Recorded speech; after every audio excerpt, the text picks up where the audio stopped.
we're talking all about how to look attractive with tattoos. Whether you're thinking about getting inked up for the first time, or you're already a tattooed individual, there are definitely some things you can do to make sure your ink always looks its best. If you're thinking about getting a tattoo, there are a few things you can do to make sure it looks attractive. First, choose a design that you like and that has meaning to you. It's important to pick something you'll be happy with for years to come. Second, pick a good location for your tattoo, something that can be easily covered up if necessary. And lastly, make sure you take care of your tattoo properly. Keep it clean and moisturized to avoid any infection. First and foremost, it's important to choose your tattoo designs carefully. There's nothing worse than regretting a tattoo later on down the road, so take your time in the selection process and be sure to pick something that you're truly proud of.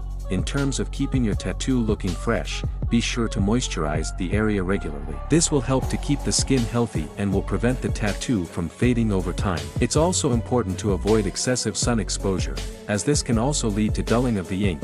When it comes to clothes, be mindful of what you wear over your tattoo. Certain fabrics can be abrasive and causing irritation, so it's best to stick to loose, breathable clothing. And if you're ever in doubt, always err on the side of covering up your tattoo until you're sure it won't be a problem. Overall, just remember to be confident and rock your tattoos with pride. If you do that, you'll always look attractive, no matter what. There are many ways to make tattoos look attractive. The best way to show off your tattoo is by keeping it clean and well maintained. If you have a tattoo that you're proud of, don't be afraid to show it off. Wear clothing that allows your tattoo to be seen, and be confident in your appearance. Remember, tattoos are permanent, so choose a design that you're sure you'll love for the rest of your life. With a little bit of care and effort, you can have a tattoo that you'll be proud to show off for years to come. If you like this video, tap the subscribe button and bell icon for more latest videos.